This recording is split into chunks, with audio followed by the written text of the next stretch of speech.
Lucas 24, 36 ao 49, enquanto falavam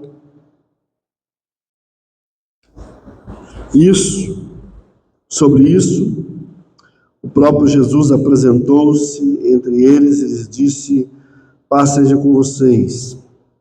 Eles ficaram assustados e com medo, pensando que estavam vendo um espírito.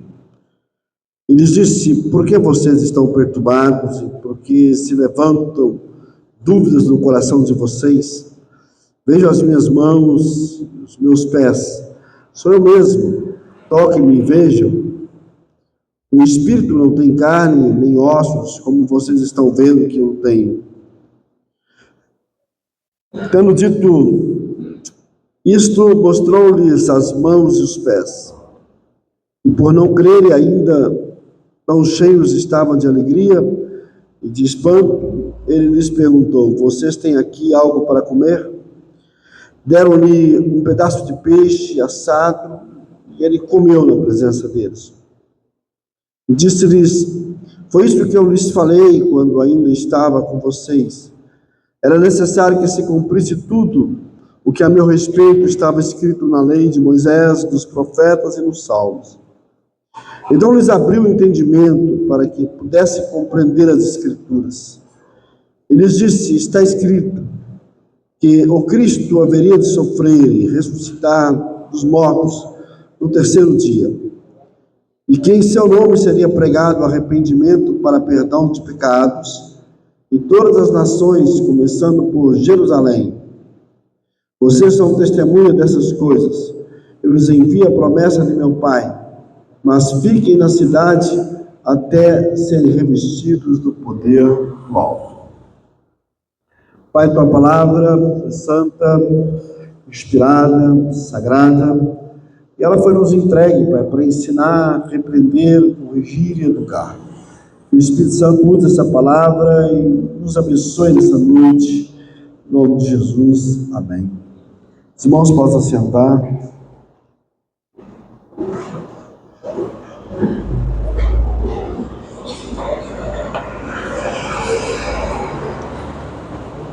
Queridos irmãos, o título da minha pregação hoje é Uma Mente Iluminada. Uma mente iluminada. E o meu objetivo hoje é mostrar que somente Jesus pode abrir o nosso entendimento para compreendermos as Escrituras e experimentarmos a paz e a missão dele para a nossa vida. Somente Jesus pode abrir a nossa cabeça. Infelizmente, eu posso testemunhar e testificar que uma das coisas que mais tem destruído as pessoas hoje é a cegueira da mente, a incapacidade de entender a revelação de Deus, de perceber os propósitos de Deus, tem sido a coisa que mais está destruindo os crentes. E eu penso que, enquanto os cristãos não abrirem a sua mente, eles não vão entender de fato o seu lugar no corpo de Cristo, que não é ficar sentado no banco assistindo o culto.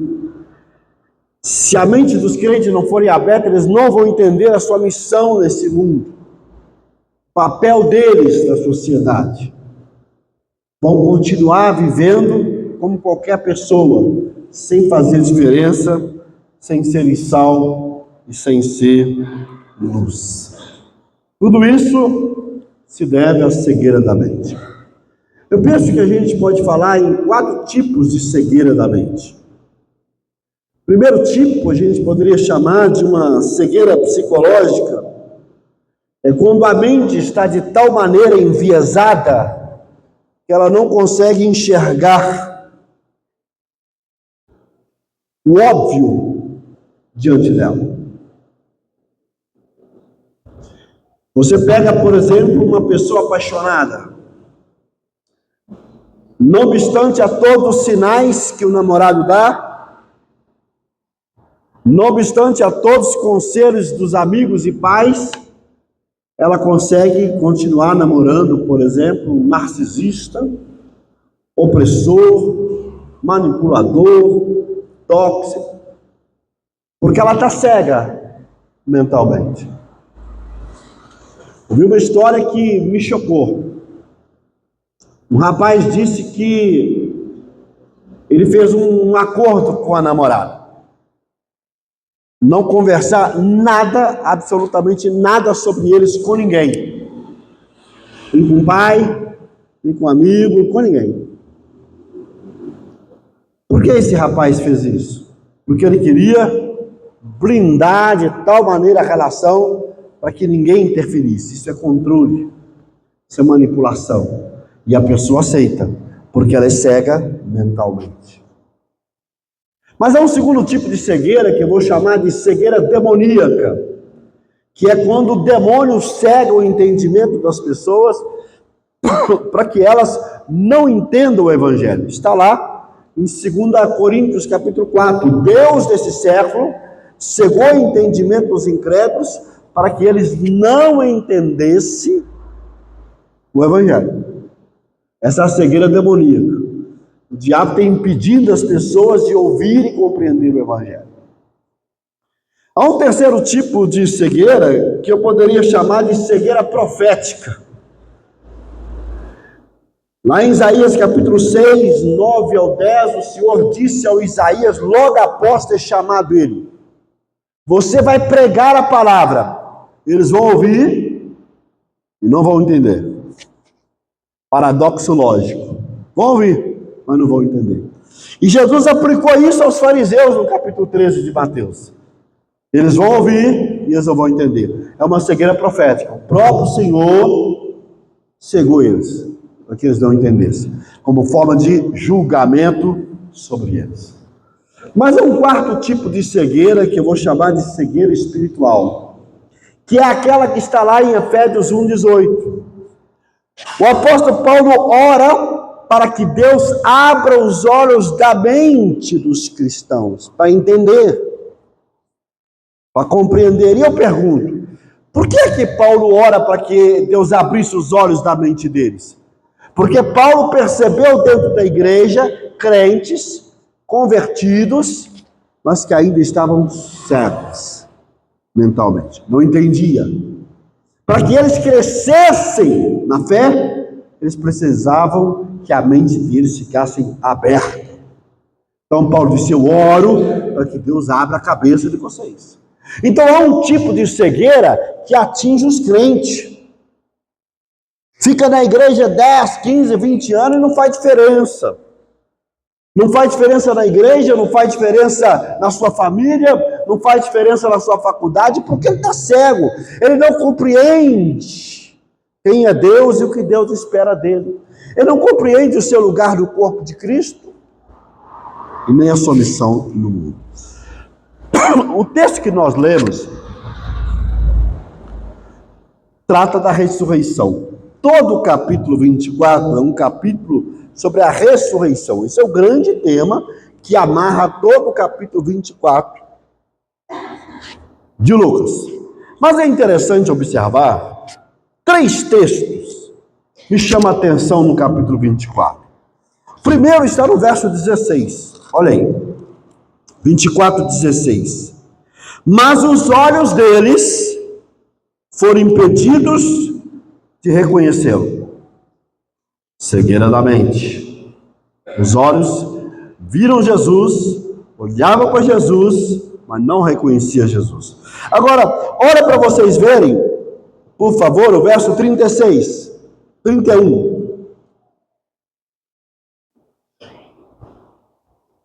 Então os olhos deles foram abertos e reconheceram, e ele desapareceu à vista deles. Verso 16, eles estavam cegos, os olhos fechados. Verso 31, os olhos dele foram abertos. Agora, olha o verso 45, que está no texto que nós lemos. Então lhes abriu, o entendimento para que pudessem compreender as Escrituras. O grande tema do capítulo é a ressurreição, mas os olhos deles estavam fechados. Não conseguia ver o ressuscitado. O grande tema do capítulo é a ressurreição, mas Jesus abre os olhos deles para que eles vejam, reconheçam Ele. O grande tema do capítulo é a ressurreição, mas Jesus abre o entendimento deles. Percebe? O foco aqui está exatamente numa ação sobrenatural de abrir a mente. Você ensina a palavra, você mostra os detalhes, você apresenta fatos, você apresenta argumentos, mas as pessoas não conseguem entender, porque elas não receberam ainda a iluminação para entender. Esse negócio aqui é sério. Porque eu acho que é isso que Paulinho está querendo dizer. Senhor, abre os olhos deles. Porque senão nós não vamos perceber. E aí entra uma questão para mim discutir com vocês. A minha questão é o que acontece quando Cristo abre a nossa mente? O foco meu vai estar basicamente no versos 36 ao 49. Mas o que acontece quando Cristo abre a nossa mente? Primeira coisa, quando Cristo abre a nossa mente, o medo, o pavor dá lugar à paz. Olha que interessante, porque no verso 36 diz assim: estando falando sobre isso, o próprio Jesus apresentou-se. Pergunta aos irmãos: estando falando sobre isso o quê? Eles estavam conversando sobre o relatório das mulheres que disseram que viu Jesus. Eles estavam falando do relatório dos dois no caminho de Emaús, que acabaram de dizer: ó, nós estávamos com ele, ele andou com a gente, ele conversou com a gente, partiu o pão, foi embora e nós reconhecemos, ele está vivo. E aí, no meio dessa discussão, desses relatórios, eles mesmo assim não acreditaram. O texto diz que eles continuavam em dúvida. O texto diz que eles ainda continuavam confusos. Tinha dados, tinha fatos, mas ainda estavam perturbados. Não havia paz interior, não havia paz no coração deles. Não sabiam o que fazer. E aí, o que vamos fazer com a informação de que ele está vivo? O que vamos fazer com a informação de que ele está no meio de nós? Mas está mesmo, porque eu não vi. Você viu, Tomé? Porque eu não vi, você viu, fulano? Então o que vamos fazer? Quando eles estão no meio desse alvoroço, Jesus entra.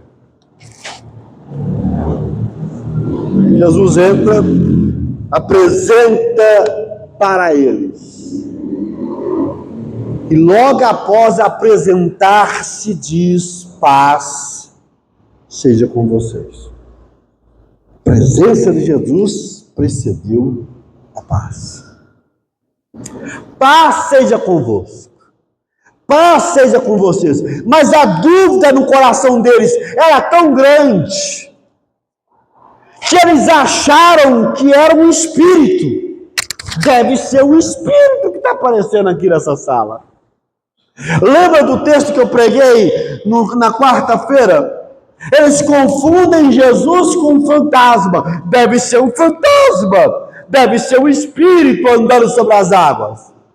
Agora, de novo, eles confundem. Por quê? Porque lá no texto em que Jesus andava sobre as águas, em Mateus 14, eles estavam cegos da mente.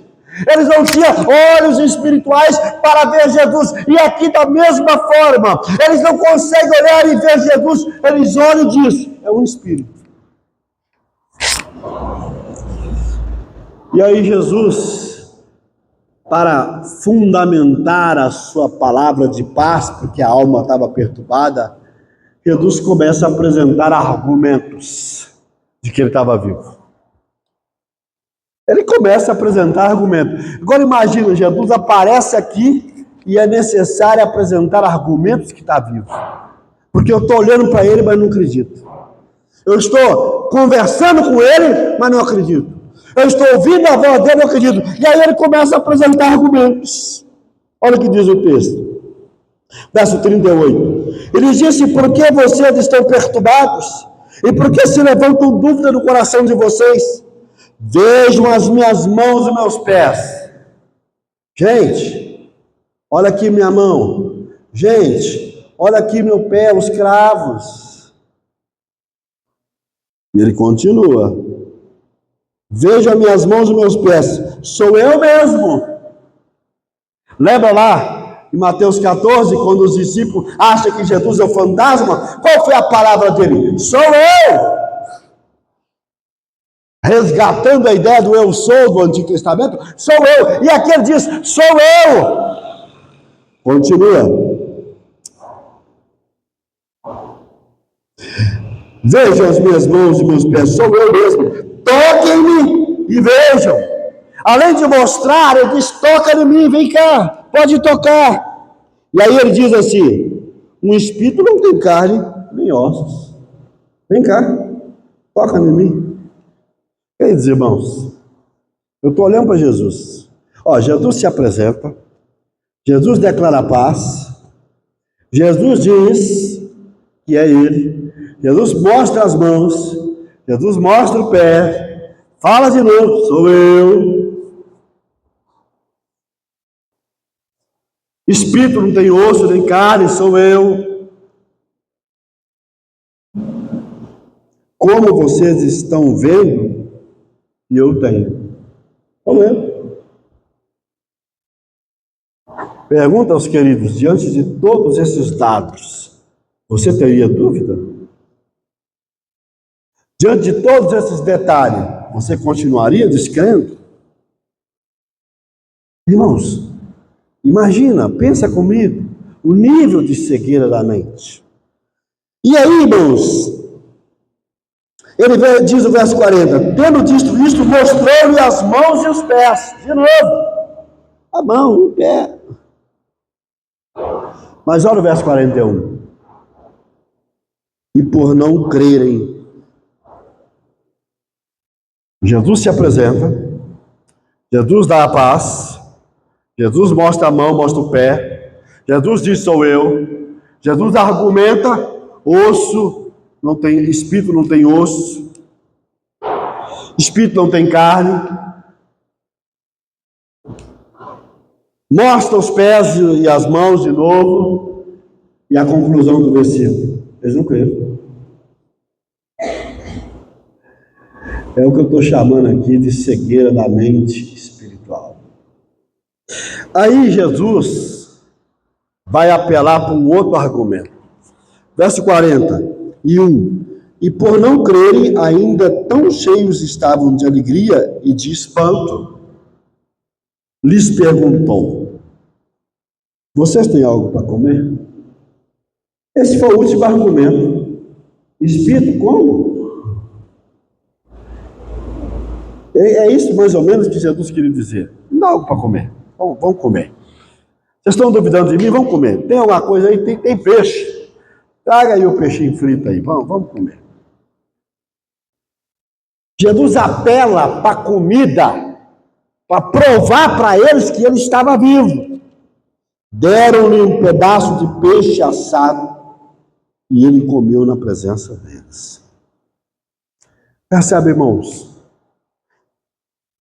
A mente cega tem uma alma perturbada. A mente cega tem uma alma cheia de medo e não de paz.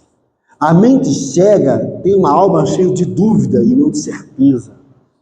A mente cega, ela não consegue nem sequer observar os detalhes e as provas diante dela. Por isso ela continua sem paz. Porque só tem paz quem tem certeza de que ele estava vivo. E eles não tinham. Só tem paz quem tem certeza de que ele é real. Mas eles não tinham.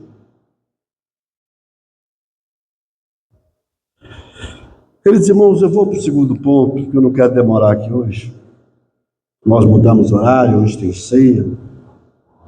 E a gente vai continuar nesse argumento. O que acontece quando Cristo abre a nossa mente? Primeiro, o medo dá lugar à paz. Segundo, quando Cristo abre a nossa mente, as Escrituras começam a fazer sentido. As Escrituras começam a fazer sentido. O verso 44 diz assim: e disse-lhes, foi isto que eu lhes falei enquanto ainda estava com vocês, era necessário que se cumprisse tudo o que ao meu respeito está escrito na lei de Moisés, nos profetas e nos salmos. Então, lhes abriu o entendimento para que pudessem compreender as Escrituras. Quando Cristo abre a nossa mente, as Escrituras passam a fazer sentido. E aqui entra uma questão muito complexa, irmãos. Porque eles conheciam as Escrituras desde a infância, muitos deles. Judeus. O judeu é doutrinado desde criança na Torá. Aos 13 anos, o judeu sabia os 5 primeiros livros da Bíblia de cor. Além deles serem educados desde a infância na palavra, eles conviveram 3 anos com Jesus. Vocês estão tentando me entender? Além deles terem uma formação bíblica, eles conviveram com Jesus, estudaram na escola de Jesus por 3 anos. Quantas vezes Jesus falou para os discípulos que ele ia morrer e ressuscitar? Várias vezes. Eu cito para vocês um exemplo. No Monte da Transfiguração. Depois que Pedro confessa Jesus. Ele sempre mostrou para eles que iria morrer e ressuscitar. Mas eles não compreendiam as Escrituras. A palavra era ensinada. A palavra era dita. Eles não conseguiam olhar para o Antigo Testamento e enxergar o Messias lá. Eles não conseguiam olhar para o Antigo Testamento e falar, ele fala de Jesus, eles estavam completamente cegos. Mas quando Cristo abre a cabeça e a mente deles, é que eles vão entender que aquilo que a lei, que os profetas, que os salmos falavam, era dele. Lembra do texto anterior? Jesus no caminho de Emaús? Ele entra no caminho de Emaús e pergunta para eles, o que está acontecendo? Fala, o senhor não sabe não? O senhor não é cidadão daqui não? O senhor não ouviu a história? Aquele que a gente esperava que seria o Redentor, que seria o Libertador, morreu, acabou. Não tem mais esperança. Sabe por que eles não tinham mais esperança? Porque eles entendiam que o Cristo que viria seria um Cristo político. Um Messias político, que iria destronar Herodes, que ia destronar o imperador, que ia reinar com vara de ferro. Eles não conseguiram ler o Antigo Testamento com a perspectiva de que aquele Cristo que conviveu 3 anos com eles era o Messias. Eles estavam cegos. 3 anos estudando com Jesus e continua cego. Não compreenderam. O que Jesus fez? Jesus não mostrou a mão? Jesus não mostrou o pé, como ele fez aqui agora? Jesus não argumentou que carne e osso não é espírito? Jesus começou lá no Antigo Testamento com a lei, com os profetas, com os salmos, e começou a pregar para eles sobre ele mesmo em todo o Antigo Testamento. O coração ardia, a alma pegava fogo, mas continuava cego. Continuava cego, não percebia. Até que no verso 31, o Senhor abriu os olhos dele. E quando é que o Senhor abriu os olhos dele? Quando ele parte o pão. O mesmo que ele faz aqui. Quando ele pega uma comida e come, ele fala, é ele. Está vendo? Você conhece Jesus pela comida. É na mesa que você conhece Jesus. É na comunhão de mesa. Quando Jesus abre os olhos dos 2 discípulos de Emaús, e um deles era Cleópatra, quando ele abre os olhos deles, As escrituras passaram a fazer sentido. Opa! Agora eu entendi a palavra de Deus. Aqui é a mesma coisa. Jesus, no verso 44, fala para eles assim: olha, é o seguinte, foi isso que eu lhes falei enquanto ainda estava com vocês. Eu preguei para vocês. Eu anunciei para vocês. Era necessário que se cumprisse tudo que a meu respeito está escrito na lei de Moisés, nos profetas e nos salmos. Essa era a divisão de todo o Antigo Testamento na Bíblia hebraica. Lei, profeta e salmos. Tudo lá falava de mim. Aí diz o texto que Jesus abriu o entendimento deles e eles compreenderam. Opa, agora nós entendemos. As escrituras falavam do Senhor. As escrituras tinham algo a dizer sobre o Senhor. Aqui entra um ponto que a gente tem que pensar. Não há entendimento sem iluminação do Espírito.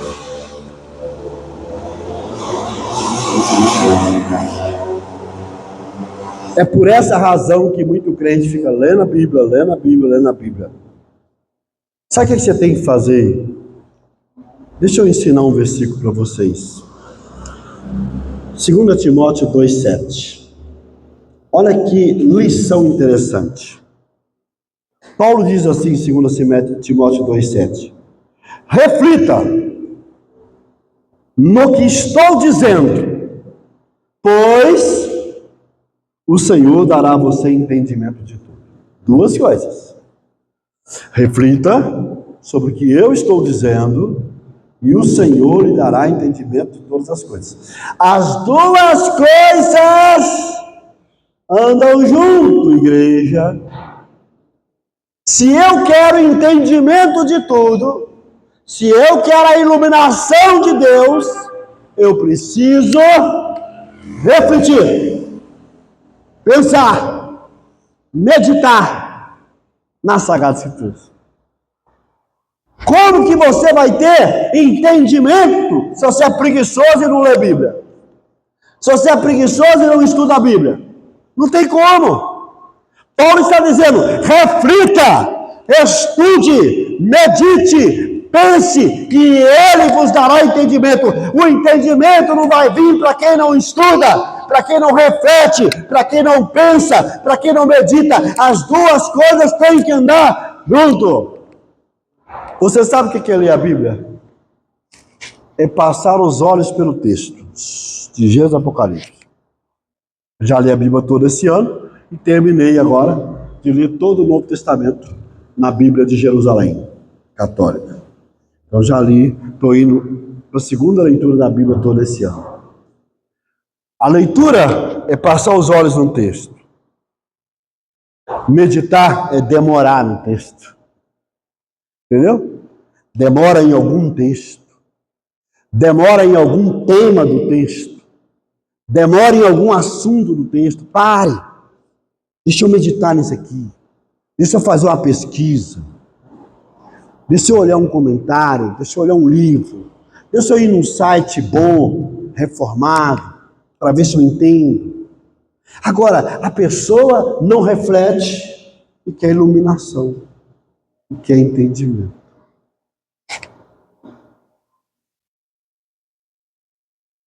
Os fariseus não conseguiram olhar para o Antigo Testamento e perceber a figura de Jesus, porque a figura de Jesus estava na contramão da leitura deles.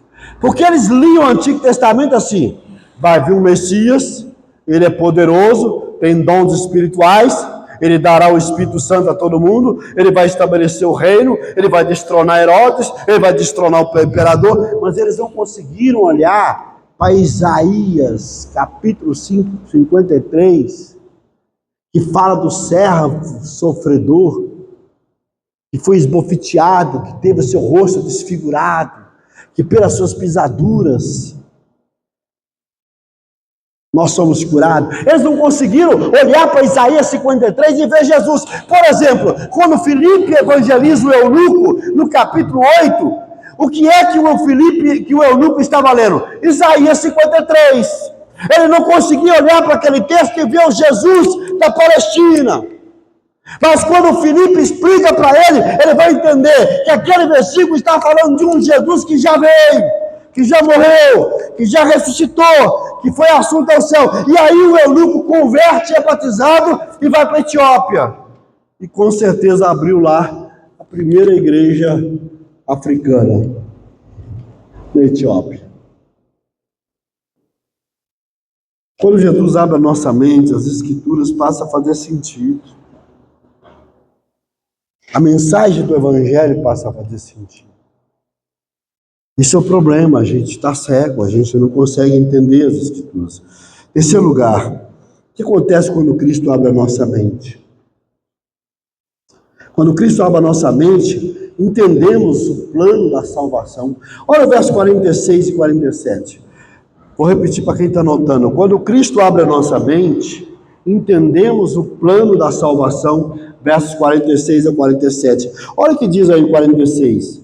Ele disse, está escrito, que Cristo haveria de sofrer e ressuscitar dos mortos no terceiro dia, e que em seu nome será pregado arrependimento para o perdão dos pecados, e todas as nações, começando em Jerusalém. Olha que interessante. O que Jesus está falando aqui é do plano de salvação. Primeiro ele fala da sua obra. Ele fala da sua morte.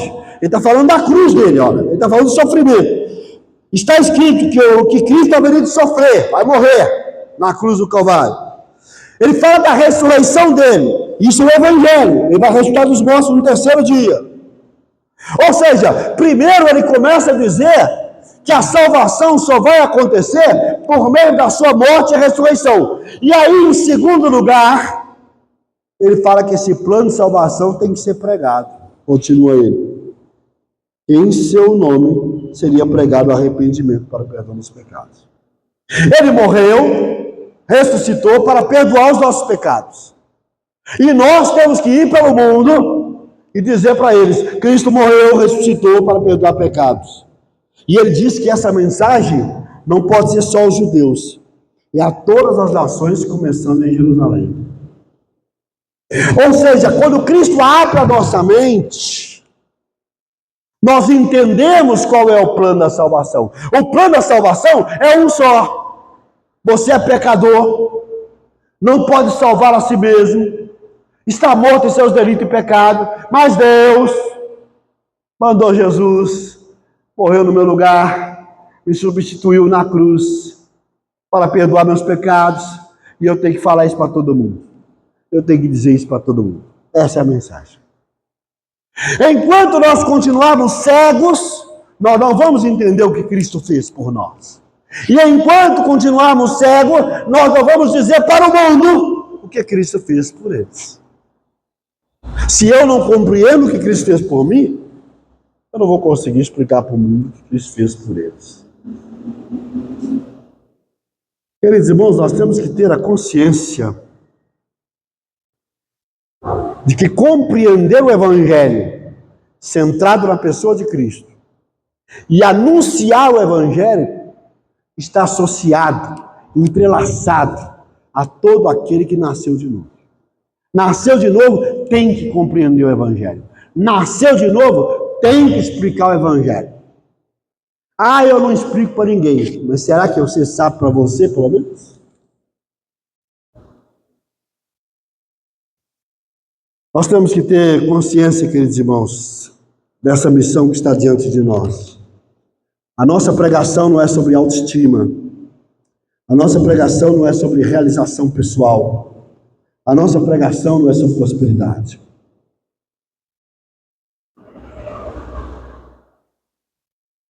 Nós temos que ter essa consciência.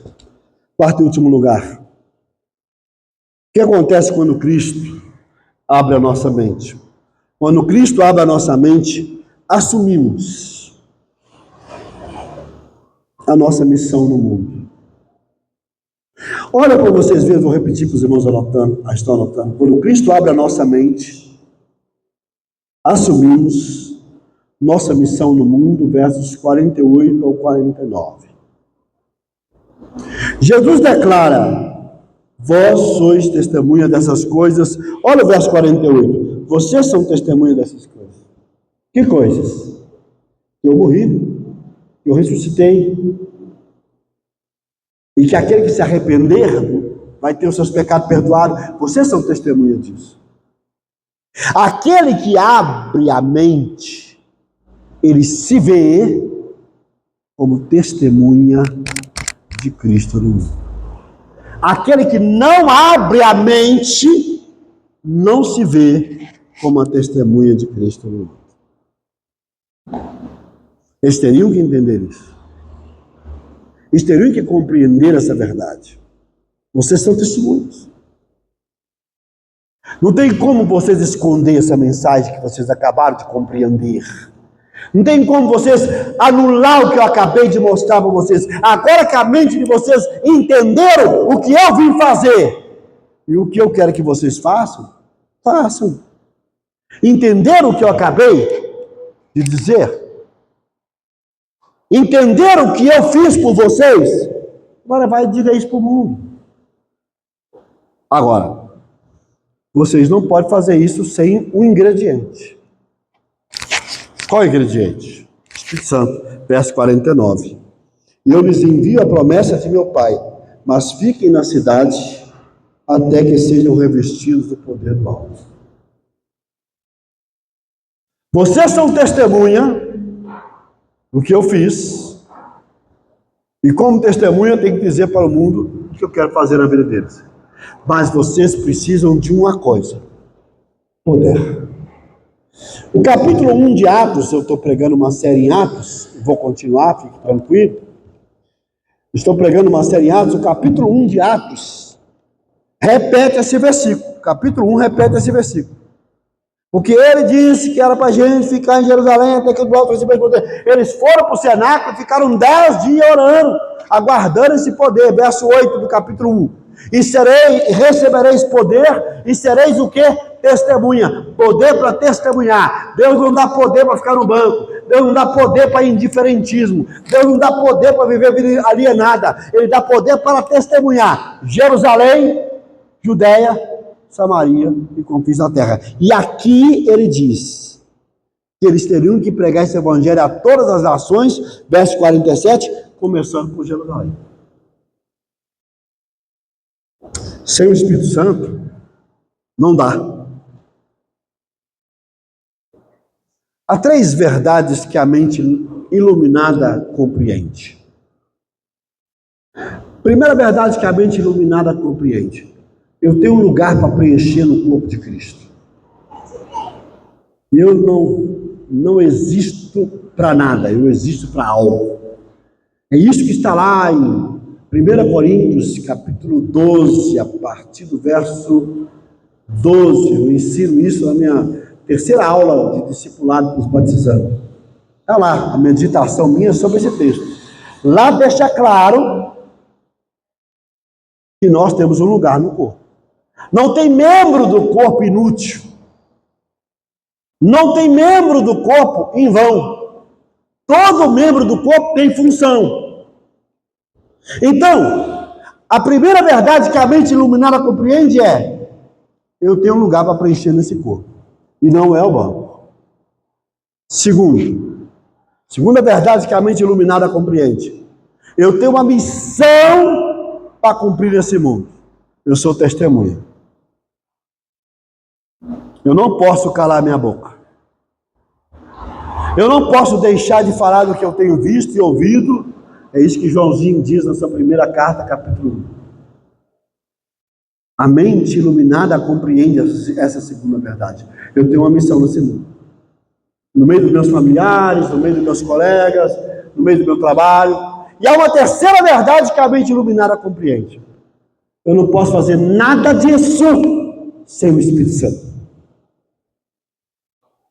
A mente iluminada compreende que tem um lugar para cumprir o corpo de Cristo, para preencher. A mente iluminada sabe que tem uma missão para cumprir no mundo. E a mente iluminada sabe que não pode fazer nada disso sem o poder do Espírito Santo. Eu quero fechar aqui. Eu falei sobre a cegueira psicológica, falei sobre a cegueira demoníaca, a cegueira profética, e falei sobre a cegueira espiritual. Jesus quer abrir sua mente. Muitos crentes estão vivendo uma vida medíocre espiritualmente, porque não entendem quem é Deus e o que Ele espera de você. Se você não entende o Evangelho, e o que Jesus quer que você faça com esse Evangelho, você precisa orar hoje, abra minha mente. Primeira coisa que eu faço, eu começo sempre o meu devocional com a leitura da Bíblia. Primeira coisa que você tem que fazer de manhã, antes de ler a Bíblia, é: Deus, abra minha mente para entender esse texto. Eu leio 5 capítulos da Bíblia todo dia de manhã cedinho. Agora os 5h20. Ó Deus, abra minha mente para me entender. Porque se a gente não entender, vai viver na ignorância. O cego vive na ignorância. O cego é cheio de medo e não de paz. De dúvida e não de certeza. De desespero e não de esperança. De procrastinação e não de antecipação. Vamos colocar de pé.